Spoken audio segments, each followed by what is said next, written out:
जय हिंद। हम बात कर रहे थे मराठास के बारे में और हमने ऑलरेडी पढ़ लिया तीनों एंग्लो मराठा वॉर्स के बारे में, कैसे ब्रिटिशर्स ने अपना डोमिनेंस एस्टेब्लिश किया मराठास के ऊपर। आज अपने को बात करनी है, एक तो स्पेक्ट्रम में बहुत छोटा सा टॉपिक दिया हुआ है, वाई मराठाज लॉस्ट, कि मराठास हारे कैसे।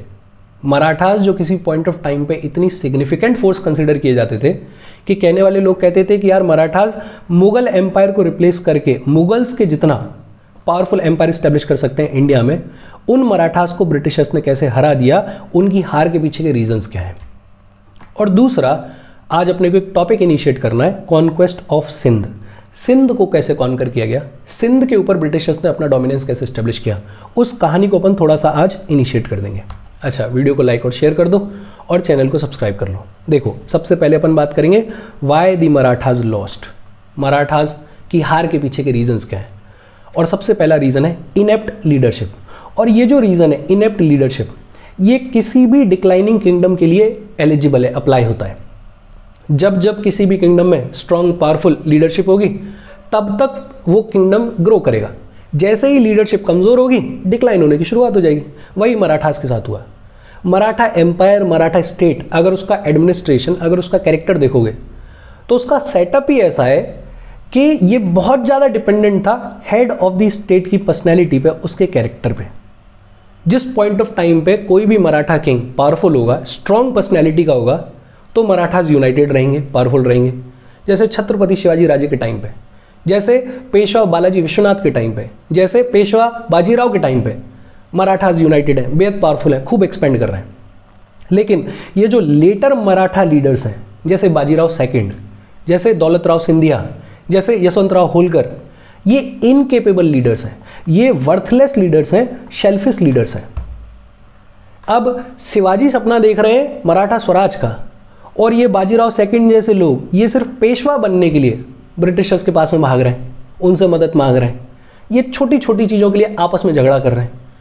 और जब इतने वर्थलेस, इतने इनकेपेबल लीडर्स आ जाएंगे तो कोई भी एम्पायर डिक्लाइन होगा, और वही हुआ मराठास के साथ में। दूसरा, defective nature of the Maratha state. Maratha history अपन जब पढ़ते हैं तो अपने को समझ में आता है कि ये जो मराठा एम्पायर बिल्ड हुआ, ये जो मराठा यूनिटी बिल्ड हुई, ये ऑर्गेनिकली बिल्ड नहीं हुई है, ये एक्सीडेंटल है, ये सिचुएशनल है।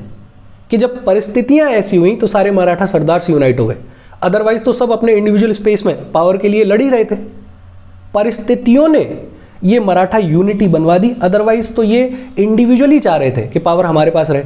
उधर सिंधियाज बैठे हैं, उधर फिर पेशवा बैठा हुआ है, एक तरफ होलकर्स बैठे हुए हैं, एक तरफ भोसलेस बैठे हुए हैं। ये सब चाहते थे कि इंडिविजुअली पावर इनके पास में हो, लेकिन परिस्थितियां ऐसी रहीं कि इनको यूनाइट होना पड़ा। और एक्सीडेंटल यूनिटी बहुत लंबे टाइम तक सर्वाइव नहीं कर पाती है। दूसरा, एक प्रॉब्लम और भी है, ये लोग इंप्रूवमेंट पे फोकस नहीं कर रहे हैं, ना एडमिनिस्ट्रेटिव इंप्रूवमेंट कर रहे हैं, ना एजुकेशन का इंप्रूवमेंट कर रहे हैं, ना यूनिफिकेशन ऑफ पीपल के लिए कुछ काम कर रहे हैं। बेसिकली मराठास जो हैं वो बहुत ज़्यादा रिलीजियस नेशनल मूवमेंट के बेसिस पे ऑपरेट करने वाला स्टेट था। और जहाँ भी एजुकेशन नहीं है, जहाँ लोगों के यूनिफिकेशन के लिए काम नहीं हो रहा, जहाँ इंप्रूवमेंट पे फोकस नहीं है, जहाँ ऑर्गेनिक यूनिटी नहीं है, वो कोई भी किंगडम टूट जाएगा, बट ऑब्वियस सी बात है।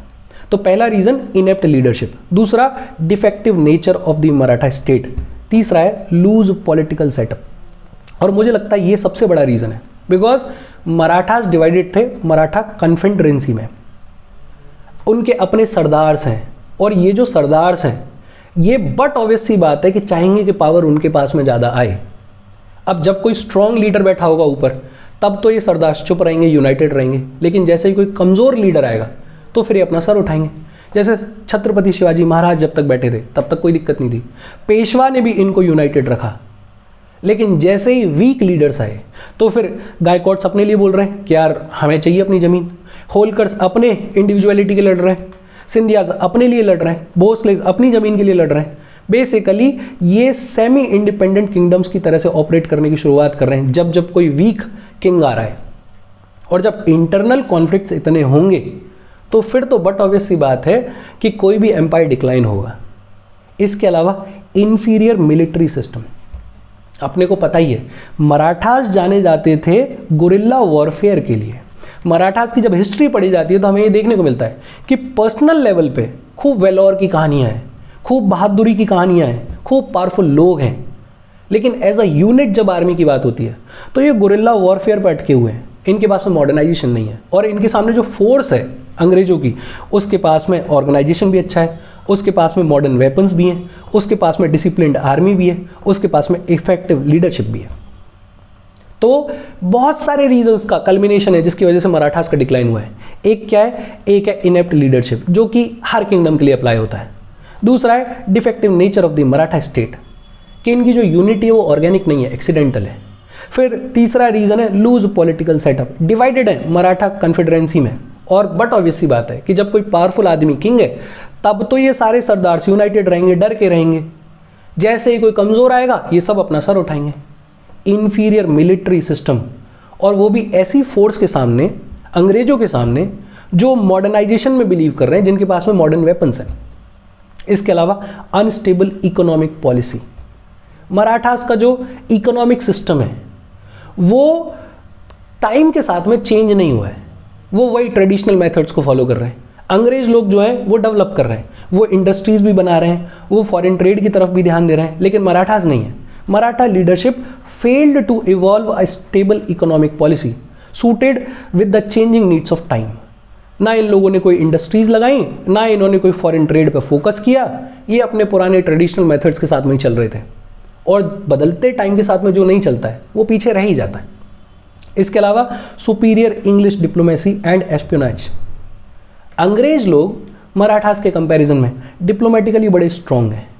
अंग्रेज अलाइज भी बना रहे हैं, अपने एनिमीज को आइसोलेट भी कर रहे हैं, और देख अपन ने पढ़ाई है, स्ट्रेटेजिकली बड़े स्ट्रांग हैं। जब तक बंगाल के साथ में लड़ाई है तब तक इधर वाली सबसे बना के रखी हुई है।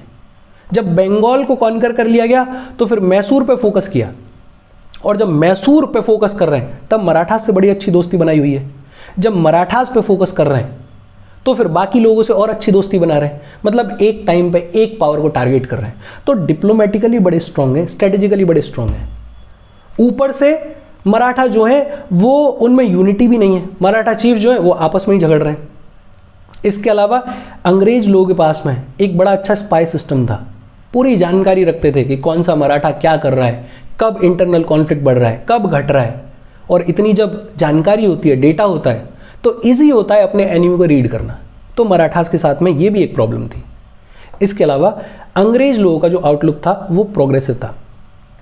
English forces, English age people, वो फोकस कर रहे थे साइंटिफिक इन्वेंशंस पे, वो ओशन वॉयजेस पे फोकस कर रहे थे, वो समुद्र जा रहे हैं, ट्रेड देख रहे हैं, वो बड़ी बड़ी चीज़ें देख रहे हैं, वो कॉलोनीज को एक्वायर कर रहे हैं। Indians, not just Marathas, Indians की अगर सबकी बात करें, कॉमन तौर पे इन जनरल बात करें, तो वो अभी भी ओल्ड ट्रेडिशंस में, ओल्ड नोशंस में, ओल्ड डॉगमास में फंसे हुए हैं। Indians are insistent on maintenance of traditional social hierarchy based on the dominance of priestly class which made the union of empire difficult. अंग्रेज लोग साइंटिफिक रेनेसेंस वाले दौर में जी रहे हैं, साइंटिफिक इंक्वायरीज कर रहे हैं, ट्रेड को बढ़ावा दे रहे हैं, वो फिर देख रहे हैं कि यार ये कॉलोनी ज़रूरी है, रिसोर्सेज के हिसाब से उसको एक्वायर भी कर रहे हैं। इंडियंस आज भी उस मोड में जी रहे हैं कि यार जो पुराना सिस्टम है उसी के साथ में जिएंगे, प्रीस्टली क्लास इंपॉर्टेंट है। तो वो चेंज नहीं कर रहे हैं, अडेप्ट नहीं कर रहे हैं, बदलाव नहीं लेकर आ रहे हैं। ये भी एक रीज़न है कि इंग्लिश लोग जो है वो धीरे धीरे करके सिर्फ मराठास को ही नहीं, पूरे इंडिया को कॉन्कर कर पाए। और ये रीजंस हैं जिनकी वजह से मराठास हारे अंग्रेजों से। एक बार फटाफट से ऊपर से देख लेते हैं क्या रीजंस हैं। एक तो इनेप्ट लीडरशिप है, दूसरा defective nature of the Maratha state है, तीसरा लूज पॉलिटिकल सेटअप, चौथा इन्फीरियर मिलिट्री सिस्टम, पांचवा अनस्टेबल इकोनॉमिक पॉलिसी, ना इंडस्ट्रीज पे फोकस ना फॉरेन ट्रेड पे फोकस, छठवा superior English diplomacy and espionage system. Diplomatically बड़े स्ट्रांग हैं अंग्रेज लोग, अपने अलाइज बना रहे हैं, अपने एनिमीज को आइसोलेट कर रहे हैं। And English people have progressive outlook, progressive outlook भी है, ये साइंटिफिक डिस्कवरीज पे फोकस कर रहे हैं, ट्रेड पे फोकस कर रहे हैं। इंडियंस जो है, सिर्फ मराठास की बात नहीं हो रही, इंडियंस की भी बात हो रही, वो अभी भी ओल्ड डॉगमास, ओल्ड नोशंस के साथ में ज़िंदगी को जी रहे हैं, अपने एम्पायर्स को चला रहे हैं। और ये रीजंस थे जिनकी वजह से मराठास हार गए और मराठास की कहानी अपनी खत्म हो गई। अब अपन इनिशिएट कर रहे हैं एक नया टॉपिक, कॉन्क्वेस्ट ऑफ सिंध। ये जो एरिया है ये है सिंध वाला रीजन, और सिंध वाला रीजन जोग्राफिकली अगर आप देखोगे तो बड़ा सिग्निफिकेंट है, बड़ा इंपॉर्टेंट है। और जिस दौर में अपन सिंध के कॉन्क्वेस्ट की बात करते हैं ब्रिटिशर्स के साथ में, उस दौर में सिंध के इस साइड जाओगे तो पंजाब है, और बेहद पावरफुल पंजाब है जहाँ पे बैठे हुए हैं रंजीत सिंह। पंजाब अपने आप में पावरफुल है। पंजाब लगभग वैसी स्थिति में जैसी में किसी टाइम पे बंगाल हुआ करता था, किसी टाइम पे मैसूर हुआ करता था। मैसूर के पास में हैदर अली जैसा पावरफुल आदमी है, पंजाब के पास में रंजीत सिंह जैसा पावरफुल आदमी है। इधर मैसूर के पास में मलाबार कोस्ट है, इधर ये जो मैसूर है, ये जो बंगाल है, इनके पास में रिसोर्सेज की कोई कमी नहीं है। वैसे ही पंजाब के पास में रिसोर्सेज की कोई कमी नहीं है।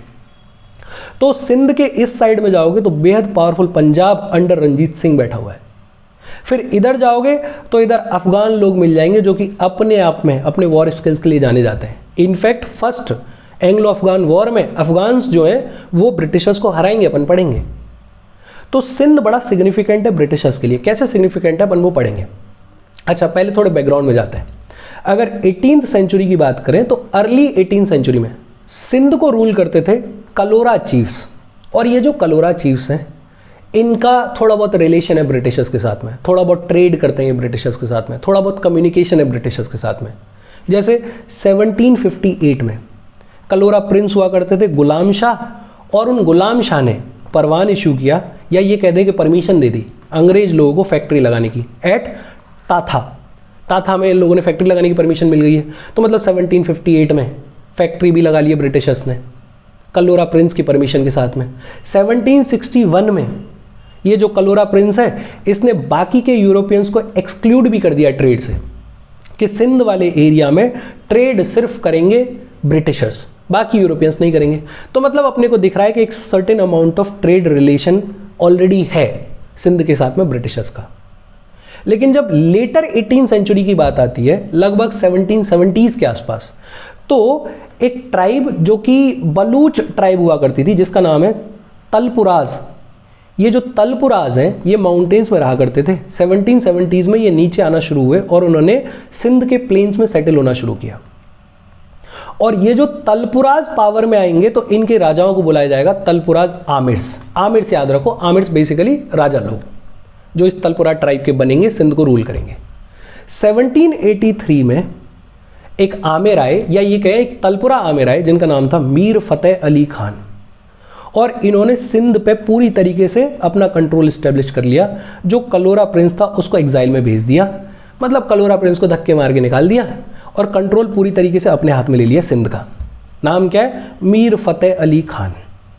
अच्छा, ये जो मीर फतेह अली खान है ये 4 भाई हुआ करते थे, इनको बुलाया जाता था 4 यार। इन लोगों ने अपना किंगडम 4 हिस्सों में डिवाइड कर लिया और खुद को टाइटल दिया आमिर का या फिर लॉर्ड्स ऑफ सिंध का। अपन क्या कह रहे हैं कि अर्ली 18th सेंचुरी में सिंध को रूल किया करते थे कलोर चीफ्स, और जो कलोर चीफ्स हैं उनके साथ में ब्रिटिशर्स के साथ में थोड़े बहुत ट्रेडिंग रिलेशंस हुआ करते थे, थोड़ा बहुत कम्युनिकेशन हुआ करता था। 1770s में एक बलूच ट्राइब जिसका नाम था तालपुराज, जो कि माउंटेन्स में रहा करते थे, वो आने लगे सिंध के प्लेन्स में, और सिंध के प्लेन्स में उन्होंने सेटल होना शुरू कर दिया। 1783 में एक तालपुरा आमिर आए जिनका नाम था मीर फतेह अली खान, और उन्होंने कलोर प्रिंस को एग्जाइल में भेज दिया, हरा दिया, निकाल दिया, और सिंध पे पूरी तरीके से कंट्रोल इस्टेब्लिश कर लिया। अच्छा, इनके 4 भाई थे। इन 4 भाइयों ने किंगडम को 4 हिस्सों में डिवाइड कर लिया। इन 4 भाइयों को बुलाया जाता था 4 यार, और खुद को टाइटल दिया इन चारों ने आमिर्स का, मतलब लॉर्ड्स ऑफ सिंध का, और बेहद पावरफुल थे ये। इन्होंने जोधपुर के राजा से अमरकोट को कैप्चर कर लिया, बिकॉज जोधपुर बिल्कुल बगल में ही है, तो जोधपुर के राजा से अमरकोट को कैप्चर किया, कराची को कैप्चर किया, शिखरपुर को कैप्चर किया, अफगान से इन्होंने बुकार को कैप्चर किया। मतलब अपने आप में पावरफुल थे। और अपने को ये समझ में आ रहा है कि सिंध में आमिर्स बैठे हुए हैं, 4 आमिर्स बैठे हुए हैं जो कि कुछ हद तक पावरफुल हैं और अपनी पावर को इस्टेब्लिश करने की कोशिश कर रहे हैं।